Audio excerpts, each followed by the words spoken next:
शीर्षक और नायक। प्रश्न 1। लेखक ने इस कहानी का शीर्षक कहानी के 2 पहरों के आधार पर रखा है। लेखक ने बाज और सांप को ही क्यों चुना? आपस में चर्चा कीजिए। उत्तर। लेखक ने इस कहानी के लिए बाज और सांप को इसलिए चुना क्योंकि दोनों का स्वभाव एकदम विपरीत है। इसके अलावा अन्य कारण निम्नलिखित है। एक और बाज अत्यंत तेज गति से उड़ने वाला प्राणी पक्षी है, वहीं सांप सरकने वाला प्राणी है। एक को जहां आकाश की स्वतंत्रता अत्यंत प्रिय है, वहीं दूसरे को अपनी दुर्गंधयुक्त गुफा ही सुखद लगती है। बाज जहां साहस एवं वीरता के लिए प्रसिद्ध है, वहीं सांप के पास ऐसा कोई गुण नहीं है।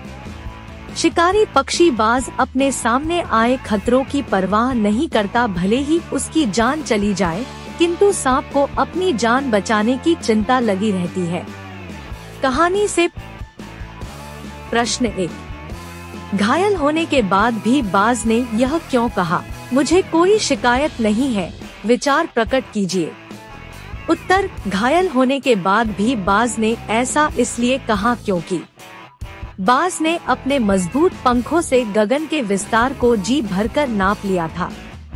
बाज ने अपनी जिंदगी का हर सुख भोग लिया था। उसे अपनी जिंदगी से कोई शिकायत न थी। प्रश्न 2। बाज जिंदगी भर आकाश में ही उड़ता रहा, फिर घायल होने के बाद भी वह उड़ना क्यों चाहता था? उत्तर। जिंदगी भर आकाश में उड़ने वाला बाज घायल होने के बाद भी आकाश में उड़ना चाहता है क्योंकि उसे आकाश की स्वतंत्रता अत्यंत प्रिय है।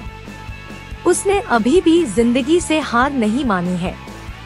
वह अत्यंत साहसी है। उसे अपनी मौत से जरा भी भय नहीं है। प्रश्न 3। सांप उड़ने की इच्छा को मूर्खतापूर्ण मानता था, फिर उसने उड़ने की कोशिश क्यों की? उत्तर। सांप उड़ने को मूर्खतापूर्ण मानता था, फिर भी उसने उड़ने की कोशिश की क्योंकि वह देखना चाहता था कि आकाश में ऐसा कौन सा आकर्षण है जिससे आकर्षित होकर बाज घायल होकर भी उड़ने को विवश हो गया। वह आकाश में छिपे खजाने, आकर्षण का रहस्य जानना चाहता था। वह भी आकाश में उड़ने का स्वाद चखना चाहता था। बाज की मृत्यु के बाद उसके सांप के मन का चैन खो गया था। प्रश्न 4। बाज के लिए लहरों ने गीत क्यों गाया था? उत्तर। बाज की बहादुरी पर प्रसन्न होकर लहरों ने गीत गाया था। उसने अपने प्राण गंवा दिए, परंतु जिंदगी के खतरे का सामना करने से पीछे नहीं हटा। प्रश्न 5। घायल बाज को देखकर सांप खुश क्यों हुआ होगा? उत्तर। सांप का शत्रु बाज है, चूँकि वो उसका आहार होता है। घायल बाज उसे किसी प्रकार का आघात नहीं पहुंचा सकता था, इसलिए घायल बाज को देखकर सांप के लिए खुश होना स्वाभाविक था।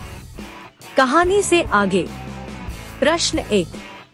कहानी में से वे पंक्तियां चुनकर लिखिए जिनसे स्वतंत्रता की प्रेरणा मिलती हो। उत्तर। स्वतंत्रता की प्रेरणा प्रदान करने वाली पंक्तियां। आह काश मैं सिर्फ एक बार आकाश में उड़ पाता। उसने गहरी लंबी सांस ली और अपने पंख फैलाकर हवा में कूद पड़ा।